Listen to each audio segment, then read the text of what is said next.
Welcome to the Meat and Potatoes podcast. Today we are joined by Cam Hale, who's the Senior Vice President at Podium. How are you, Cam? Garrett, I'm doing great, man. How about you? Pretty good. It'd be better if we were in the podcast studio instead of virtual, but that's all right. I've been in your podcast studio, and I don't believe that it adheres to the social distancing guidelines. Is that correct? It does not, and those are strictly enforced here. Also, in addition to being Senior Vice President at Podium, you're also the reigning champion of the Silicon Slopes Cup.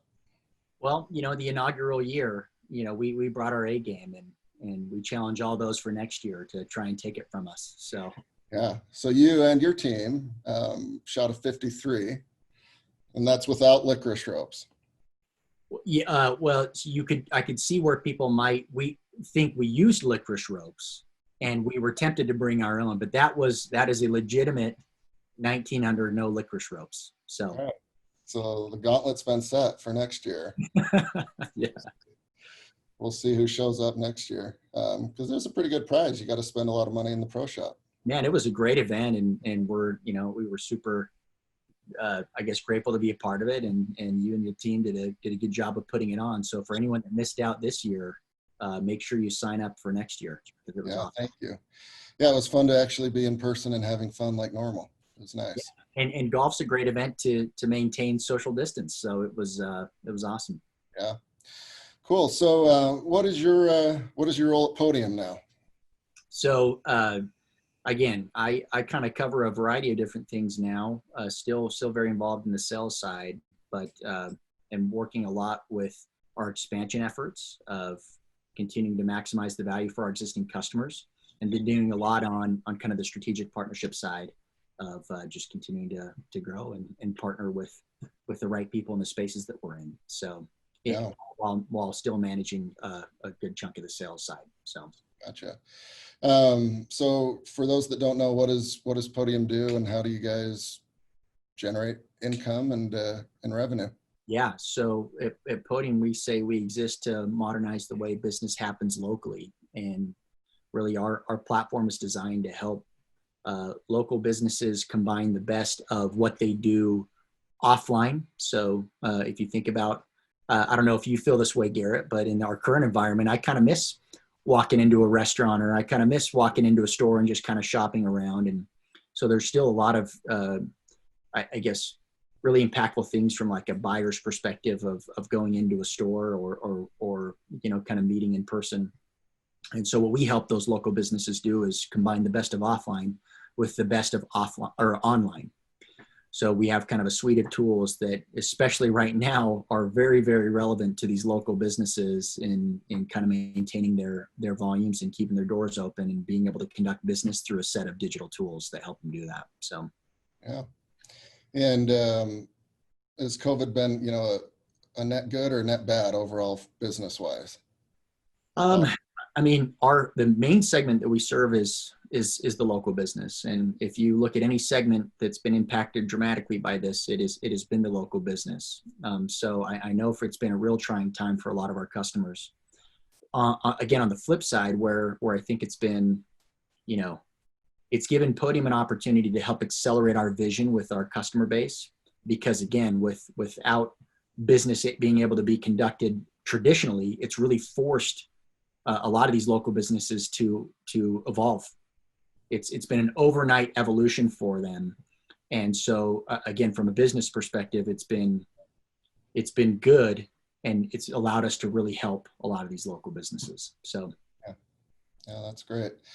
All right. So at some point you and your management team saw the writing on the wall that this was going to be impactful. It wasn't going to just be a couple of weeks of the sniffles. What did you guys start to do? What wheels did you start to put in motion to adjust your business and adjust how you interact with your team and your reports? Yeah, so great question.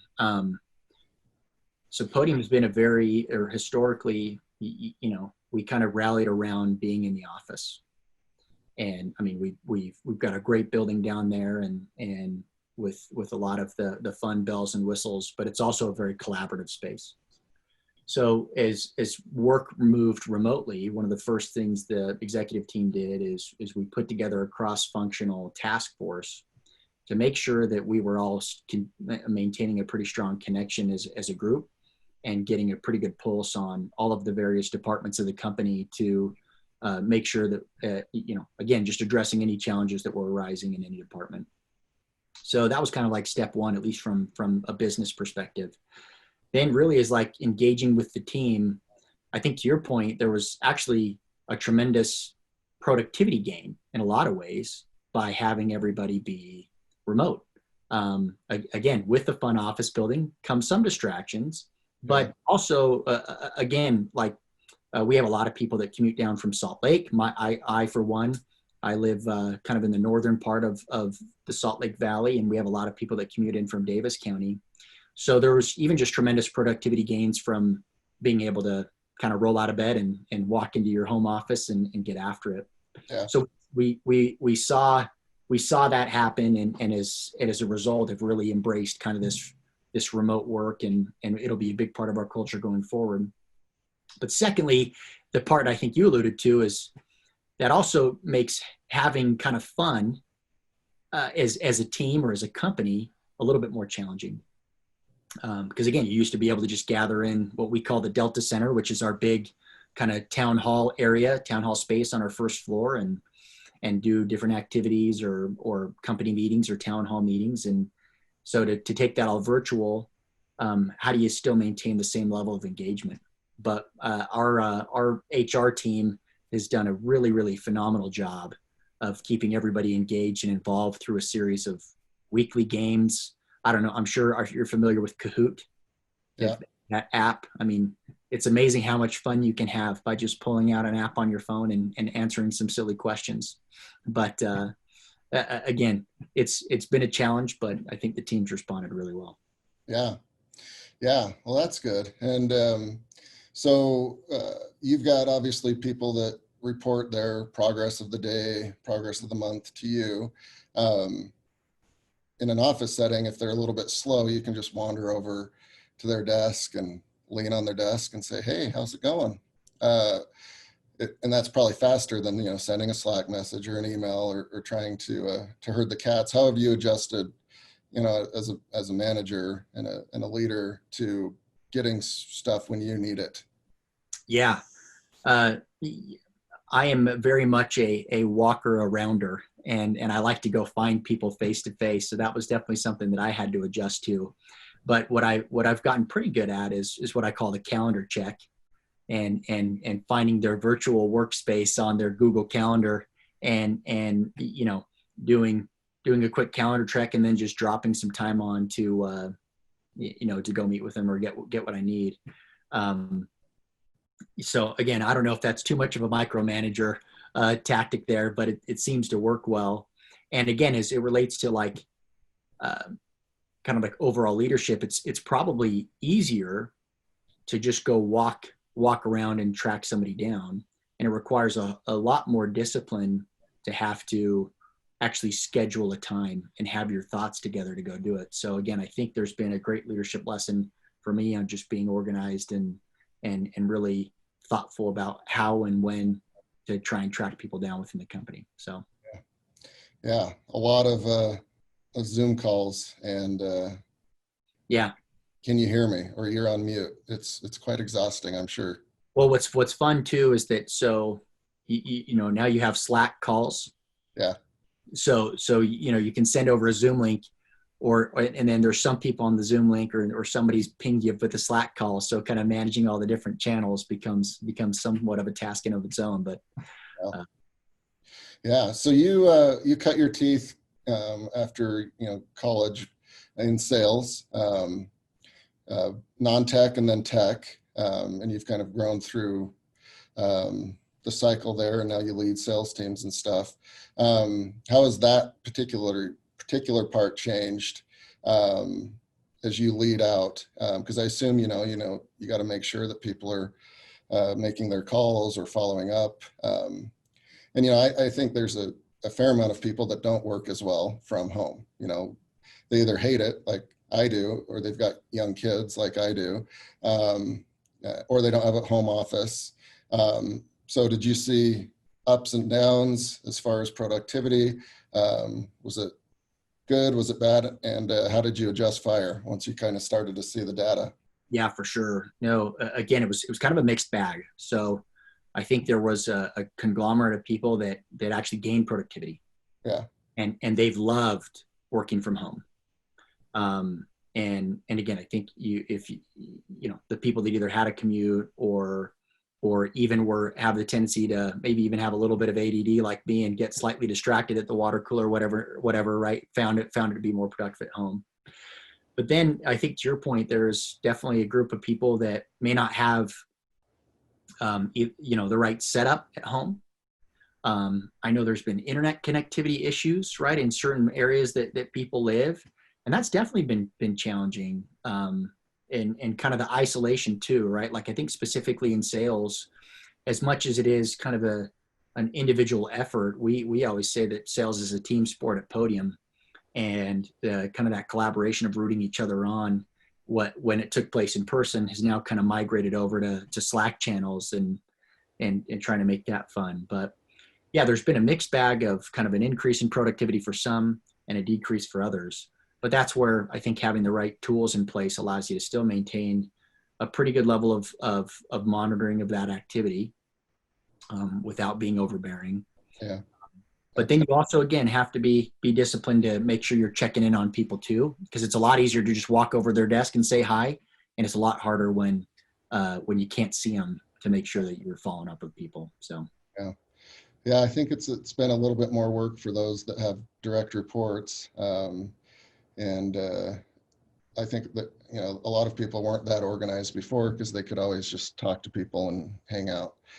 So now, their calendars are probably a lot more organized and they actually know how to use technology, whereas before they might not have known how. It's been a pretty big adjustment. And so I've had a few friends who have used Podium. Can you just explain real quick, like how they either were sold your products and your services? Was it inbound, outbound? How do you guys ultimately get customers, both big and small?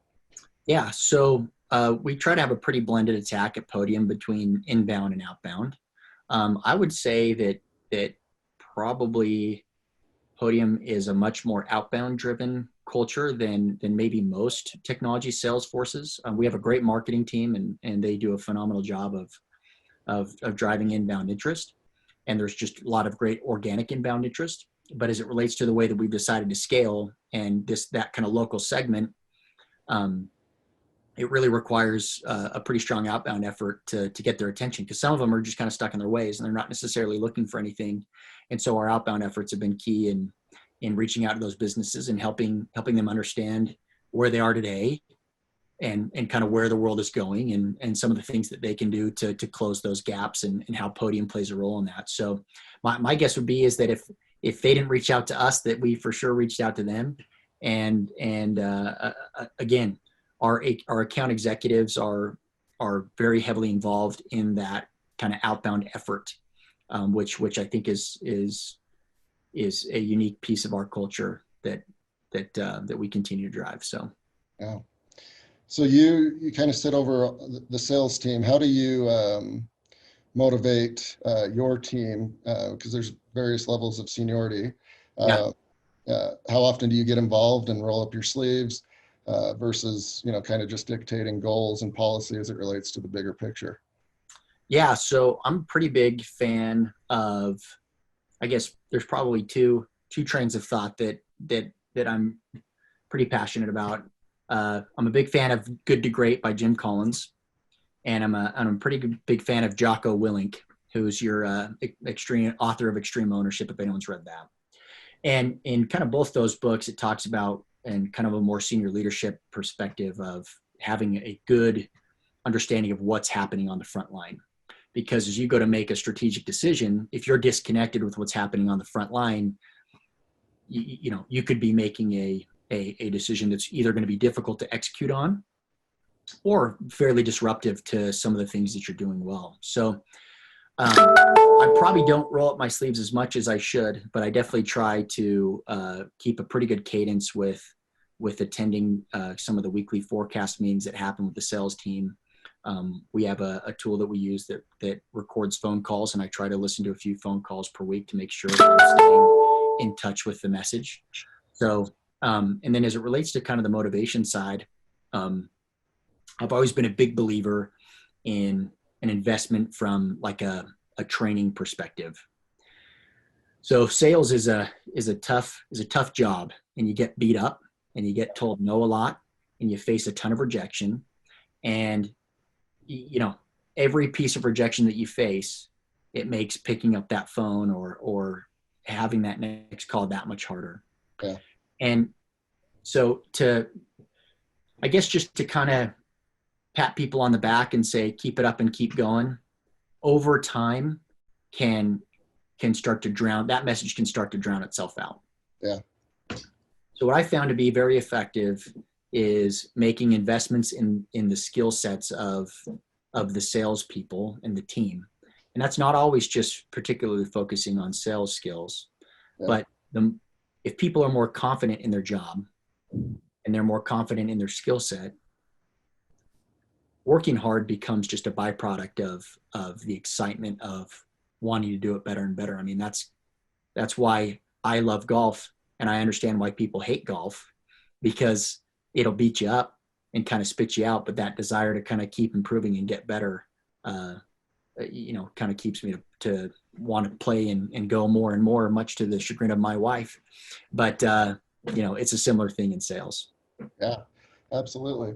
So, you guys aren't very old, and, you've expanded, you've got some pretty buildings on I-15, and you're now international, correct? Yes. Yeah. We have an office in Melbourne, Australia. And so how has that been, and what is your involvement? It's obviously English speaking, but a different culture, different part of the world.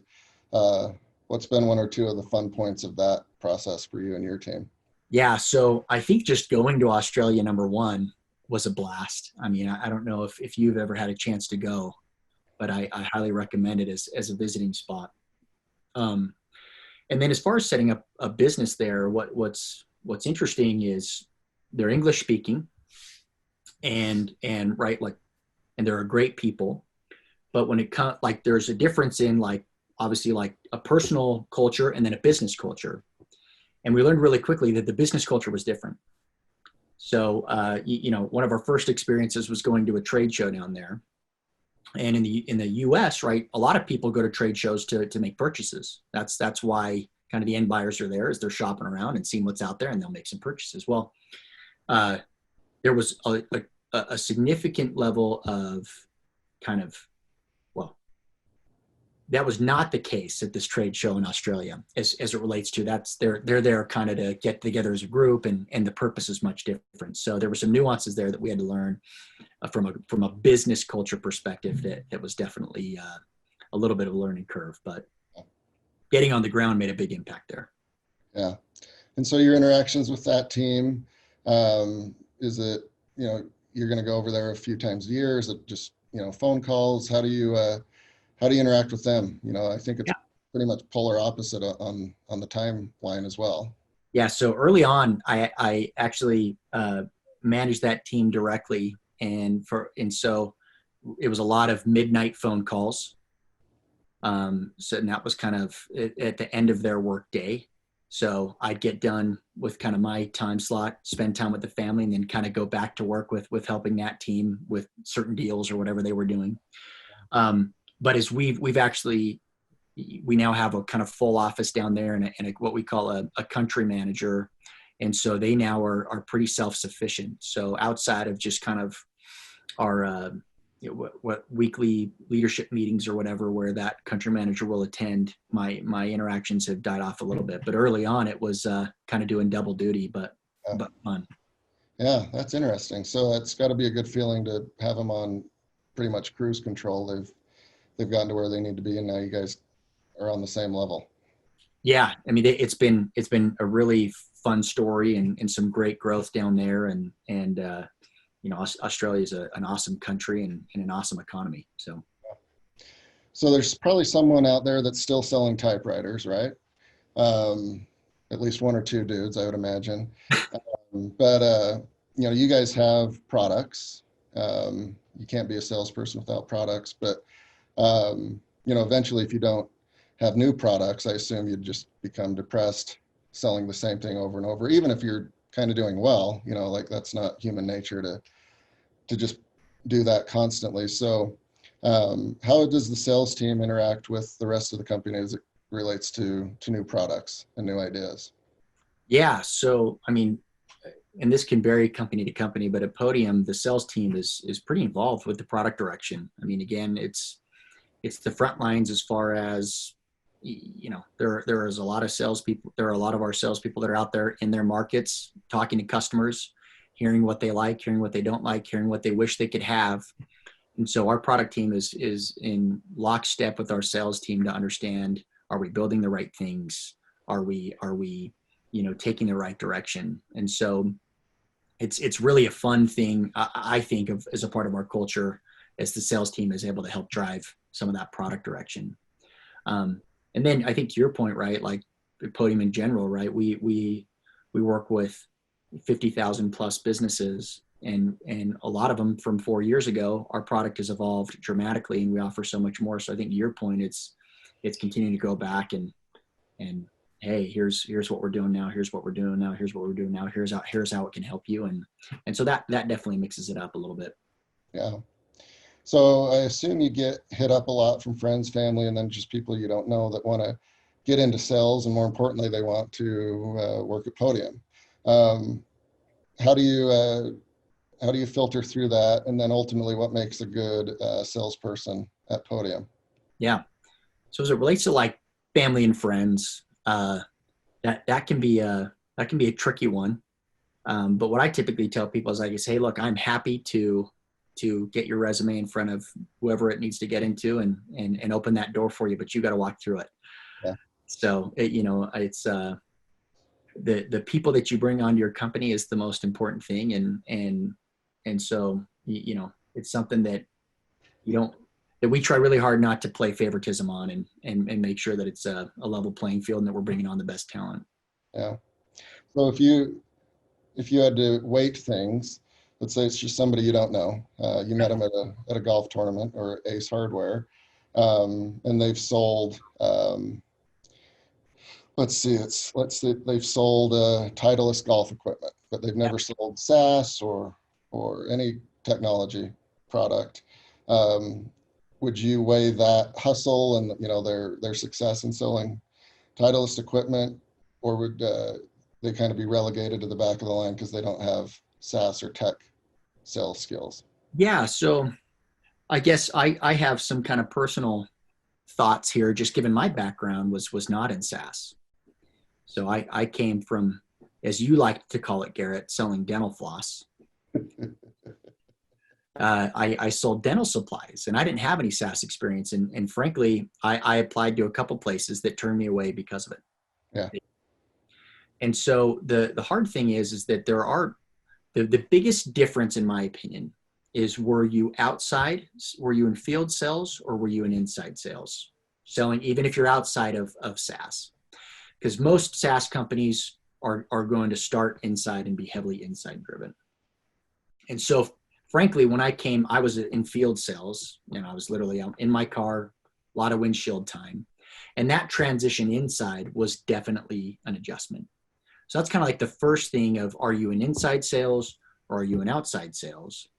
And so then really it's understanding like, okay, if you're in outside sales, what is it about that role that you like? Because oftentimes that's a lot about relationship building, and people they like to be in outside sales because they like to build those relationships with their customers, and you kind of go back and you're visiting a more or less the same group of customers over and over again. Well, at least at Podium, that is not the case.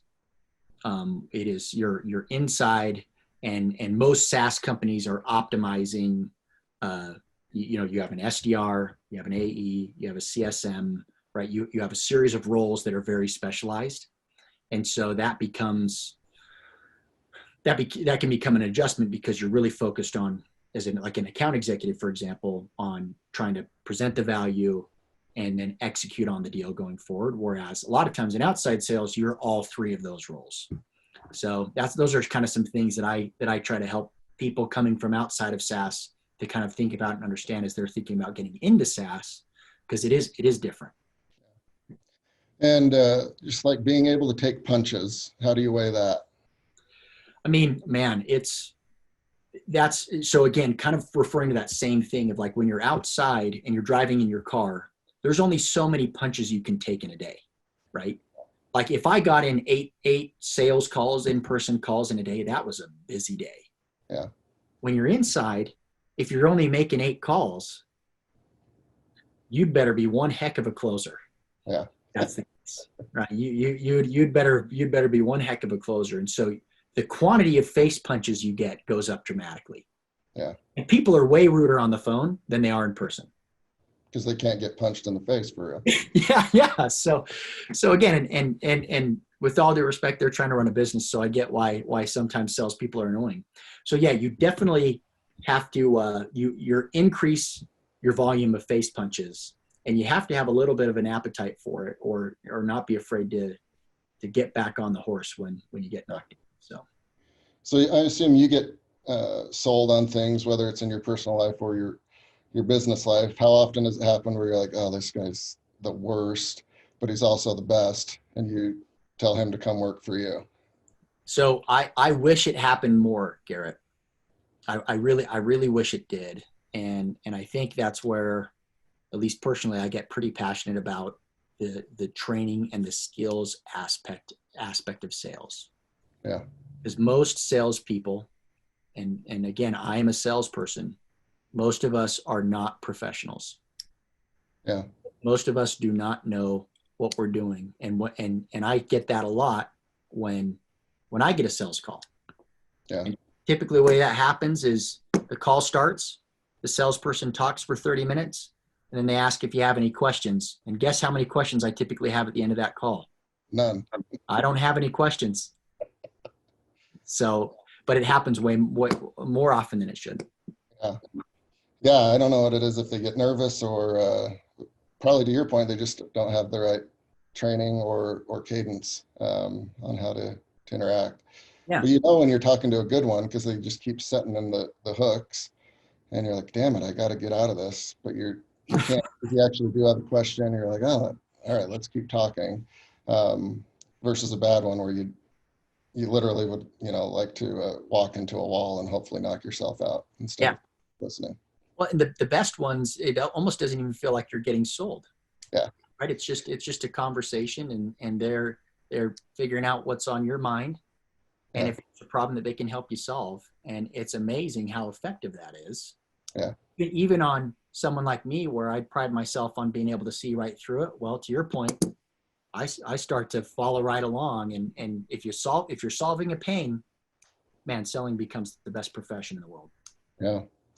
All right, 1 or 2 more questions and we'll wrap up. So what does the next 3 to 6 months look like for you personally and your team, and then the company overall?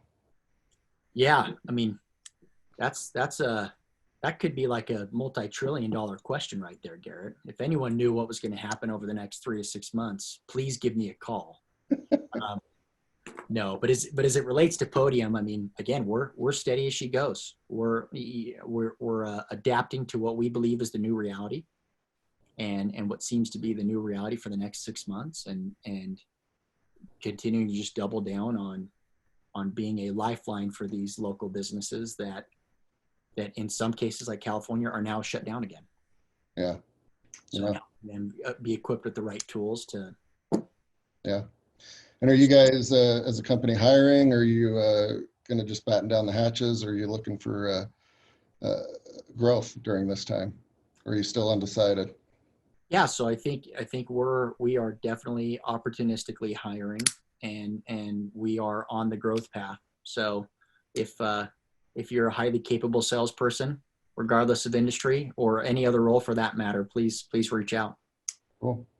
And so how do you manage your time now, both personally and professionally, because now they're basically mixed? You've got a young family, I know that. You've got team members all over creation. I know you golf, so that's one thing. And you can't listen to your wife on that because it's just therapy, right? Like if you're not going to golf, you're just going to be a grumpy curmudgeon. So what are some other tools and tricks that you use? Yeah. So I get ruled by my calendar, and that's intentionally. So and this was even pre-COVID. I'd always instruct my team that white space on your calendar is the devil. Because if there's, for me, it's the perfect thing to look at and say, okay, here's what I need to do today. And filling in that white space with productive activities is key. And in my role, especially today, and especially as we've moved remote, like if you don't know the proactive things that you've got to do and you haven't scheduled the time to do it, you're probably not going to do it. Yeah. And so that's kind of key, number one, from a professional perspective. And then by that same token, personally, for me, it's respecting that the blank space after the workday is over.